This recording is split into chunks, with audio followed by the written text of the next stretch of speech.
یہ بتائیے گا کہ الیکشن ختم ہو گئے ہیں، سینٹ کے الیکشن ختم ہو گئے ہیں، لسٹ کو متنازع بنانے کی کوشش کی جا رہی ہے. آپ یہ بتائیں کہ صورتحال کیا ہوگی؟ کہ آپ بانی پی ٹی آئی اس بات کو واضح کریں گے کہ وہ رسک ریل تھی؟ مجھے امید ہے کہ اگلے 1-2 گھنٹوں میں اگر بہنوں کی ملاقات ہو جاتی ہے تو وہ اندر سے جو صورتحال ہے وہ جان کر باہر آ جائیں گی. جو لسٹ پچھلے ہفتے ہمیں ظہیر عباس صاحب نے دی، 4 جنرل سیٹوں کے امیدوار، 1 ٹیکنوکریٹ، 1 خاتون، کیا وہ لسٹ خان صاحب کی لسٹ تھی؟ یہ اگلے چند گھنٹوں میں یہ بات بالکل واضح ہو جائے گی. اس کی تصدیق پہلے کیوں نہیں کی؟ جو لسٹیں گئی ہیں، مختلف لسٹیں گئی ہیں، ابھی آپ کو بھی کنفیوژن ہے؟ نہیں، مجھے کنفیوژن نہیں ہے. دیکھیں، مجھے کوئی وجہ نہیں ہے کہ میں ظہیر عباس صاحب کی بات پر یقین نہ کروں. ظہیر عباس صاحب نے پچھلے ہفتے یہ نام دیے، کیا انہوں نے غلط بیانی سے کام لیا؟ میں نہیں سمجھتا، کیونکہ اگر کسی شخص نے غلط بیانی کی تھی تو ابھی ظاہر ہو جائے گی بات. خان صاحب سے ملاقات تو ہونی تھی، اس لیے میرے خیال میں انہوں نے غلط بیانی نہیں کی تھی.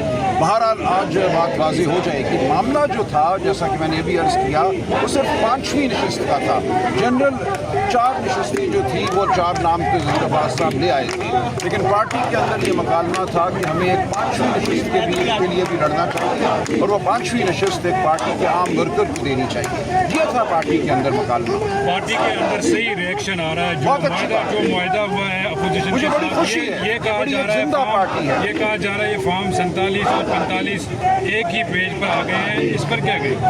دیکھیں، میں پارٹی کے ڈسپلن کا پابند ہوں. جو بھی کسی کی رائے تھی پارٹی کے اندر وہ دی گئی ہے. وہ رائے پارٹی کے اندر 2 آراء تھی، اور یہ ایک زندہ پارٹی ہے، اسی لیے اس میں یہ مکالمہ ہو رہا ہے، آواز اٹھ رہی ہے. یہ اچھی بات ہے، یہ خوشائند بات ہے. باقی تمام پارٹیاں خاموش بیٹھی ہیں. وہاں بھی ارب پتیوں کو ٹکٹ دیے گئے، کوئی آواز نہیں اٹھا رہا. صرف پی ٹی آئی ہے جہاں یہ رائے صاحب کوئی بات نہ کرے. آپ نے پہلے بھی کہا، لیکن پھر الیکشن ہوتے ہیں، پھر امیدوار سامنے آتے ہیں اور بیٹھ بھی گئے. لیکن جو امیدوار کھڑا رہا، پارٹی سے انحراف کیا، اس کا مستقبل کیا ہوگا؟ دیکھیں، اس کا فیصلہ پھر پارٹی کرے گی. پارٹی کے مختلف فورم ہیں ان تمام چیزوں کے لیے. کوئی فرد واحد پارٹی کے اندر فیصلے نہیں کرتا. پارٹی کے اندر تعدیبی کارروائی اگر ہونی ہے تو اس کے لیے ایک ادارہ رہا ہے، ہمارے آئین میں بھی ہے. اس ادارے کو ہم فعال بنائیں گے اور وہ فیصلہ کریں گے. رائے صاحب یہ بتائیے گا، رائے صاحب تھے پشاور میں، وہ کاغذات واپس لینے کو تیار نہیں تھے. کس چیز نے ان کو مجبور کیا؟ کہا یہ جا رہا ہے کہ مراد سعید کے حوالے سے ان کو ڈرایا گیا کہ ان کی سیٹ خطرے میں پڑ سکتی ہے اگر وہ کھڑے رہے تو. جی، میری ان سے پھر ملاقات نہیں ہوئی. میں پشاور ضرور ان کے ساتھ گیا تھا. باقی بھی جو دوست تھے، خرم ذیشان بھی تھے، عائشہ بانو بھی تھیں، ارشاد صاحب بھی تھے، عباس صاحب بھی تھے. تو ان کی بات بالکل علی امین صاحب تک پہنچائی گئی. دیگر جو پارٹی کے اکابرین تھے ان تک پہنچائی گئی. ان کا نقطۂ نظر وضاحت سے پیش کیا گیا. اس کے بعد کیا ہوا، کیا دباؤ تھا یا دباؤ نہیں تھا، میں نہیں جانتا. رائے صاحب اس آرگومنٹ کو کس طرح دیکھتے ہیں کہ ایک پارٹی جو کہ حکومت سے بات نہیں کرنا چاہتی لیکن سینٹ کے انتخابات میں سیٹ ایڈجسٹمنٹ کر لیتی ہے؟ دیکھیں، حکومت سے بات کرنا ایک اور بات ہے. ایسا نہیں ہے کہ ہم کسی سے بات نہیں کرنا چاہتے. ہم نے بات کی نا، دسمبر 2024 میں، جنوری 2025 میں ہم بیٹھے. لیکن بات جو سامنے آئی وہ یہ تھی کہ وہ مجبور ہیں، ان کے ہاتھ میں کچھ بھی نہیں ہے. وہ عمران خان صاحب سے ہماری ایک ملاقات بھی نہیں کرا سکتے تھے. اڈیالہ جیل میں کہا پوچھ کر بتائیں گے، اور پھر کہا اجازت نہیں ملی، ہم نہیں کرا سکتے. ایسی حکومت سے، بظاہر حکومت سے کیا بات کرنا.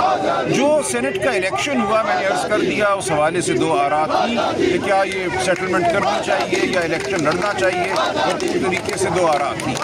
آپ کیا سمجھتے ہیں عمران خان اس سیٹلمنٹ کو انڈورس کریں گے جو آپ نے کی؟ پتہ چل جائے گا نا اگلے 2 گھنٹوں میں. تو اگر وہ انڈورس نہیں کرتے اور نیکسٹ جو ڈائریکشن دیتے ہیں اس پہ کیا ہوگا؟ لیکن جو وہ حکم دیں گے اس پہ عمل ہوگا نا. دیکھتے ہیں وہ کیا کہتے ہیں. یہ بتائیے گا کہ الیکشن ختم ہو گئے ہیں، سینٹ کے الیکشن ختم ہو گئے ہیں، لسٹ کو متنازع بنانے کی کوشش کی جا رہی ہے. آپ یہ بتائیں کہ صورتحال کیا ہوگی؟ کہ آپ بانی پی ٹی آئی اس بات کو واضح کریں گے کہ وہ رسک ریل تھی؟ مجھے امید ہے کہ اگلے 1-2 گھنٹوں میں اگر بہنوں کی ملاقات ہو جاتی ہے تو وہ اندر سے جو صورتحال ہے وہ جان کر باہر آ جائیں گی. جو لسٹ پچھلے ہفتے ہمیں ظہیر عباس صاحب نے دی، 4 جنرل سیٹوں کے امیدوار، 1 ٹیکنوکریٹ، 1 خاتون، کیا وہ لسٹ خان صاحب کی لسٹ تھی؟ یہ اگلے چند گھنٹوں میں یہ بات بالکل واضح ہو جائے گی. अभी इसकी तक तस्दीक आपकी पहले क्यों नहीं की? जो लिस्टें गई हैं, मुख्तलिफ लिस्टें गई हैं, अभी आपको भी कंफ्यूजन है? नहीं, मुझे कन्फ्यूजन नहीं है। देखिए, मुझे कोई वजह नहीं है कि मैं ज़हीर अब्बास साहब की बात पर यकीन ना करूं। ज़हीर अब्बास साहब ने पिछले हफ्ते ये नाम दिए, क्या उन्होंने गलत बयानी से काम लिया? मैं नहीं समझता, क्योंकि अगर किसी शख्स ने गलत बयानी की थी तो अभी ज़ाहिर हो जाएगी बात, खान साहब से मुलाकात तो होनी थी, इसलिए मेरे ख्याल में उन्होंने गलत बयानी नहीं की थी। बहरहाल आज बात वाज़ेह हो जाएगी। मामला जो था, जैसा कि मैंने अभी अर्ज़ किया, वो सिर्फ 5वीं नशिस्त का था। जनरल 4 नशिस्तें जो थी वो 4 नाम पे ज़हीर अब्बास साहब ले आए थे, लेकिन पार्टी के अंदर ये मकालमा था कि हमें एक 5वीं नशिस्त के लिए भी लड़ना चाहिए, और वो 5वीं नशिस्त एक पार्टी के आम वर्कर को देनी चाहिए। ये था पार्टी के अंदर मकालमा। पार्टी के अंदर से ही रिएक्शन आ रहा है, जो मुआहदा हुआ है अपोजिशन मुझे के बड़ी साथ, खुशी है। ये कहा बड़ी जा रहा है जिंदा पार्टी है। ये कहा जा रहा है ये फॉर्म 47 और 45 एक ही पेज पर आ गए हैं, इस पर क्या कहें? देखिए, मैं पार्टी के डिसिप्लिन का पाबंद हूँ। जो भी किसी की राय थी पार्टी के अंदर वो दी गई है, वो राय पार्टी के अंदर 2 आरा थी, और ये एक जिंदा पार्टी है, इसीलिए इसमें ये मुकालमा हो रहा है, आवाज़ उठ रही है। ये अच्छी बात है, ये खुशाइंद बात है। बाकी तमाम पार्टियाँ खामोश बैठी हैं, वहाँ भी अरबपतियों को टिकट दिए गए, कोई आवाज़ नहीं उठा रहा। सिर्फ PTI है जहाँ ये राय साहब, पार्टी से आके कोई बात ना करे, आपने पहले भी कहा, लेकिन फिर इलेक्शन होते हैं, फिर उम्मीदवार सामने आते हैं और बैठ भी गए, लेकिन जो उम्मीदवार खड़ा रहा, पार्टी से इनराफ किया, उसका मुस्तकबिल क्या होगा? देखिए, इसका फैसला फिर पार्टी करेगी। पार्टी के मुख्तलिफ फोरम हैं इन तमाम चीज़ों के लिए। कोई फ़र्द वाहिद पार्टी के अंदर फैसले नहीं करते। पार्टी के अंदर तादीबी कार्रवाई अगर होनी है तो उसके लिए एक इदारा रहा है, हमारे आइन में भी है, उस इदारे को हम फाल बनाएंगे और वो फैसला करेंगे। सर, राय साहब ये बताइएगा, राय साहब थे पेशावर में, वो कागजात वापस लेने को तैयार नहीं थे, किस चीज़ ने उनको मजबूर किया? कहा यह जा रहा है कि मुराद सईद के हवाले से उनको डराया गया कि उनकी सीट खतरे में पड़ सकती है अगर वो खड़े रहे तो। जी, मेरी उनसे फिर मुलाकात नहीं हुई। मैं पेशावर ज़रूर उनके साथ गया था। बाकी भी जो दोस्त थे, खुरम ज़ीशान भी थे, आयशा बानो भी थी, इरशाद साहब भी थे, अब्बास साहब भी थे, तो उनकी बात बिल्कुल अली अमीन साहब तक पहुँचाई गई, दीगर जो पार्टी के अकाबरीन थे उन तक पहुँचाई गई, उनका नुक्ता नज़र वज़ाहत से पेश किया गया। उसके बाद क्या हुआ, क्या दबाव था या दबाव नहीं था, मैं नहीं जानता। राय साहब, इस आर्गूमेंट को किस तरह देखते हैं कि एक पार्टी जो कि हुकूमत से बात नहीं करना चाहती लेकिन सेनेट के इंतखाबात में सीट एडजस्टमेंट कर लेती है? देखिए, हुकूमत से बात करना एक और बात है। ऐसा नहीं है कि हम किसी से बात नहीं करना चाहते। हमने बात की ना, दिसंबर 2024 में, जनवरी 2025 में हम बैठे, लेकिन बात जो सामने आई वो ये थी कि वो मजबूर है, उनके हाथ में कुछ भी नहीं है। वो इमरान खान साहब से हमारी एक मुलाकात भी नहीं करा सकते थे। अडयाला जेल में कहा पूछ कर बताएंगे, और फिर कहा इजाज़त नहीं मिली, हम नहीं करा सकते। ऐसी हुकूमत से, बज़ाहिर हुकूमत से क्या बात करना? जो सेनेट का इलेक्शन हुआ, मैंने अर्ज़ कर दिया, उस हवाले से 2 आरा थी कि क्या ये सेटलमेंट करनी चाहिए या इलेक्शन लड़ना चाहिए, और पूरी तरीके से 2 आरा थी। आप क्या समझते हैं इमरान खान इस सेटलमेंट को एंडोर्स करेंगे जो आपने की? पता चल जाएगा ना अगले 2 घंटों में। तो अगर वो एंडोर्स नहीं करते और नेक्स्ट जो डायरेक्शन देते हैं उस पर क्या होगा? देखिए, जो वो हुक्म देंगे उस पर अमल होगा ना, तो देखते हैं वो क्या कहते हैं। कि 32 अरकान को सज़ा दे दी, जिसमें बच्चर साहब, पंजाब असम्बली और अपोजिशन लीडर उमर अयूब को भी सज़ा होगी, क्या कहेंगे इसके ऊपर आप? ये लोग पागल हो गए। अब मैं ये कहूँगी ये पागल हो गए, खौफ में ये पागल हो गए। जो ये कर रहे हैं ना, जब कहते हैं ना इंसान अपने लिए गड्ढा खोदते हैं और बाहर निकलने के लिए मतलब और गड्ढा खोदते जा रहे हैं, ये अपने लिए गड्ढा खोद रहे हैं। जो जजेस जिनसे ये करवा रहे हैं, मैं आपको यकीन से बताती हूँ, बहुत ज़बरदस्त जजेस हैं पाकिस्तान में, बड़े ज़मीर वाले लोग भी हैं, और ये जो ढूंढ के लाते हैं जज इस किस्म की सज़ाएँ देने के लिए। देखें कितनी तनख्वाह है एक जज की, मुझे नहीं पता कितनी तनख्वाह होती है, थोड़े से लाख होएगी, कितनी होगी, 5 लाख, 2.5 लाख, हाँ 2.5 लाख रुपए। नहीं, वो तो बड़े जजेस की है, 5 लाख होगी। ये 5 लाख रुपए की तनख्वाह के पीछे हो रहा है।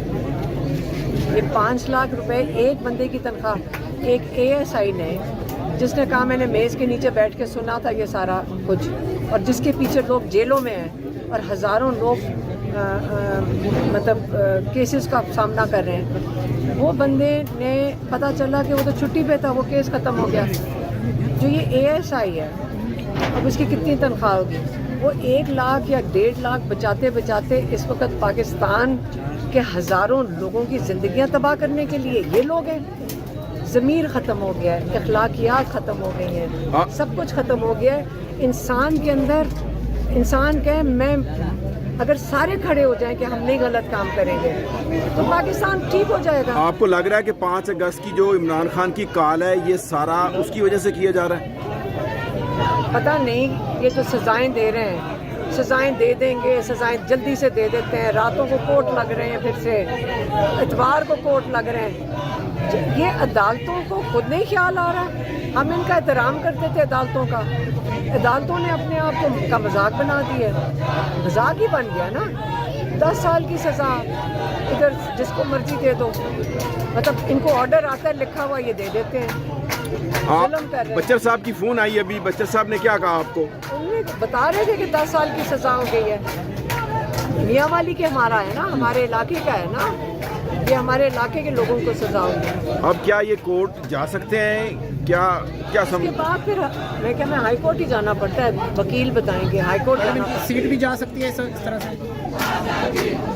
मेरी बात सुने, नवाज शरीफ और इनका ख़ानदान पाकिस्तान लूट गए, हाँ, और उसके बाद उनको एक दिन में हाई कोर्ट गए, उनकी खिदमत में हाजिर होकर उनको हर चीज़ से फारग कर दिया। ये जजेस ही कर रहे हैं ना।